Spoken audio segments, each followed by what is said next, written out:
Kalra and welcome back to my channel 5 Minute Economics, where I teach economic concepts in a span of just 5 minutes.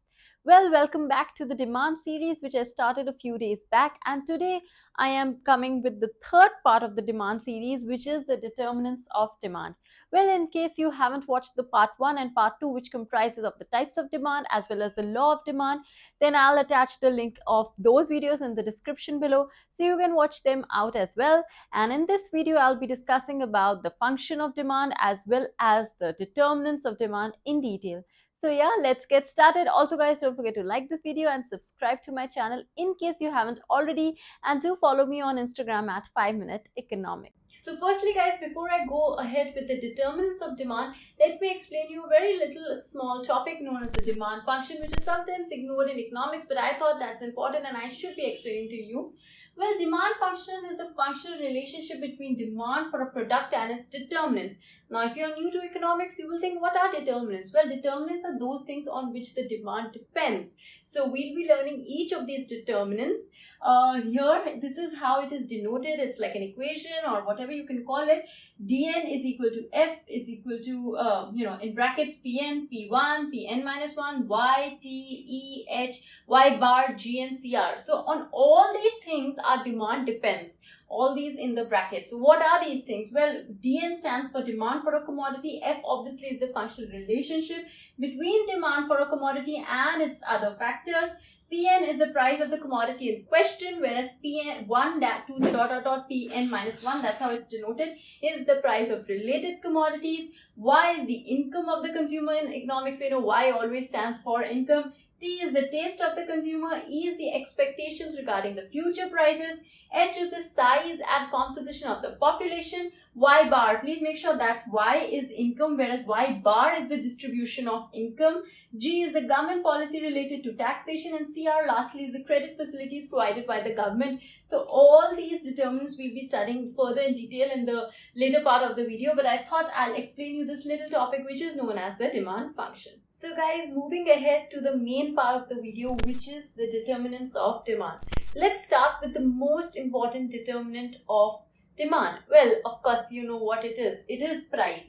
When price rises, demand falls, and vice versa. We all know that. Like, as a common consumer, we know anything when it becomes expensive, we tend to demand it less, whereas when it's cheaper, we tend to demand it more. So obviously, price and demand always hold an inverse relationship with each other. I hope you are clear with this. Now moving ahead to price of related commodities, which was denoted as this in the demand function.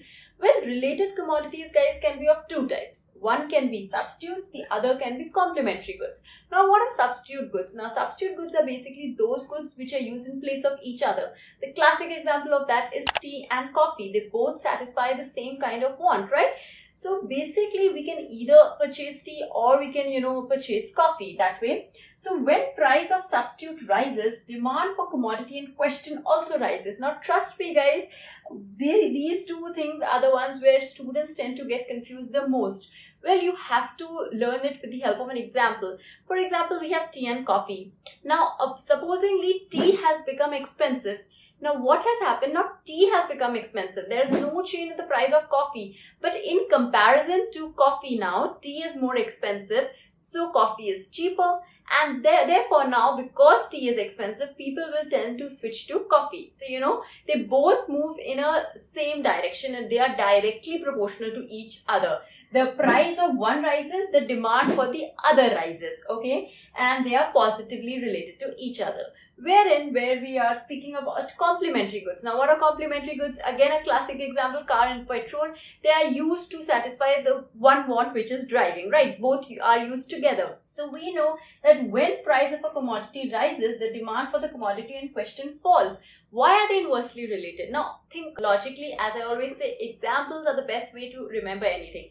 Now, price of petrol has risen. Now, petrol has become expensive. So, definitely now it will be that people will demand less of cars, right? Now, we are seeing that they both are moving in the opposite direction. Price of petrol rises, demand for car falls, because now people will either switch to public transport or carpooling or whatever, but now they are moving in opposite direction, whereas in substitute goods they are moving in the same direction. So I hope you are clear with these two determinants. So now guys, moving ahead to the income of the consumer, which was Y. Now income is also very important determinant like price. Now you might say that very simple, because as price rises we tend to demand less. They have an inverse relation, and as the income rises, as we are becoming more and more rich, more and more money, पैसा ही पैसा होगा. of course our demand will rise, right? We will always think that as a common layman. Well, that is definitely true. You are correct to a certain level. जितना पैसा हम कमाएंगे उतनी हमारी demand बढ़ती रहेगी, because we know there's no end to our wishes. रहा नहीं जाता, तड़प ही ऐसी है ना. नहीं, it's okay. Well, when income increases, demand increases, and we will call it a direct relationship between income and demand. But hold on guys, that's not always true. Well, there are three types of goods in which, I will be explaining the relation between income, and then you realize that, well, it is true to a certain extent that income ke बढ़ने से हमारी demand बढ़ती है, but not always. Well, normal goods are those goods whose demand increases with the increase in income. Usually, most of the goods are normal goods, like clothes now, supposedly. Now, as we are earning more income, we are buying more clothes, so they hold a direct relationship. But now coming to inferior goods. Now, what are inferior goods? Basically, those goods whose demand falls with the increase in income. Why falls? Because now our income has increased and we can afford more, and we can switch to a superior good. Supposedly we were having a black and white television. Now मेरी salary बढ़ गई है, increment हो गया है, so I'm earning more money. So of course now I will definitely like to get a color TV, because we all know color TV is much better than black and white TV. So definitely when I can afford a color TV, the demand for that black and white TV is falling with the rise in income. So you see, because I'm switching to a superior good, here the demand is falling with the rise in income, showing an inverse relationship between income and demand. And lastly guys, our third types of goods, which are known as inexpensive goods of necessities.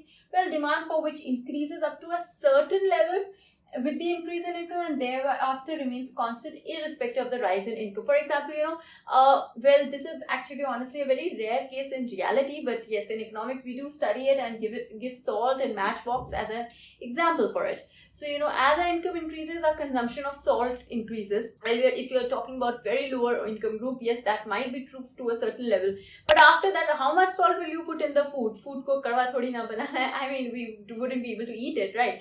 So then definitely to a certain level our income will increase, but after that it remains constant. So these are the three types of relationships which income holds with demand. So now guys, moving ahead to the next determinant, which is the pattern of income distribution. Well, definitely pattern of income distribution also yields how the demand will be. Now, when the income is evenly distributed, everyone has little income, then definitely demand for necessities is more and luxuries is less, because everyone is getting an even kind of income, right? Whereas when income is unevenly distributed, like rich are becoming richer, poor are becoming poor, then definitely the rich are holding more power and demanding more luxurious goods like diamonds or whatever, So some luxurious goods, whereas when it is evenly distributed, necessities like food grains, they tend to rise. Size and composition of population. Well, again, an important determinant. Population size, definitely guys. As our population increases, our demand will rise, and vice versa condition will prevail. And what does composition mean? Composition means who is the part of the population. For example, if females are more a part of the population, then definitely demand for those goods which are consumed by the females, for example cosmetics, they will tend to rise. So lastly guys, coming to the other few determinants. Well, number one is government policy related to taxation. Well, we all know guys, when government taxes a commodity, the price of which becomes expensive. Now it is more expensive, but obviously the demand will fall. So when government imposes taxes, prices rise, demand falls, and vice versa happens when government gives subsidy or government reduces the taxes, it becomes cheaper, and then of course then we can raise its demand. Well, next, expectations regarding future prices. Well, we all know, I'll give you an example and you will all relate to it, that when we know that from tomorrow the price of petrol is rising, we all have seen this long queues at the petrol pump, right? Why does it happen? Because we know in future the price is going to rise. So in present, the demand will rise as well, because who wants to buy it at an expensive price? So the demand will rise in the present. Similarly for gold, we know, okay, gold ka price बढ़ने वाला है, so then definitely we will buy jewelry now rather than later stage. Next, credit facilities given by government. Well, in a country, we know that when government gives credit, the affordability of people rise. Affordability rises, then definitely, they will increase their demand. Whereas when the credit facilities are not easily available or the interest rate is pretty much high, the demand definitely will be falling. So these are all, guys, the determinants of demand. I hope with the help of this video, I could, help you out with this particular topic. Now, in my next video on the demand series, I'll be coming with a topic which is very important, which is why is the demand curve negatively inclined. So stay tuned for that video. And thank you so much for watching this video, and I'll see you in the next video pretty soon.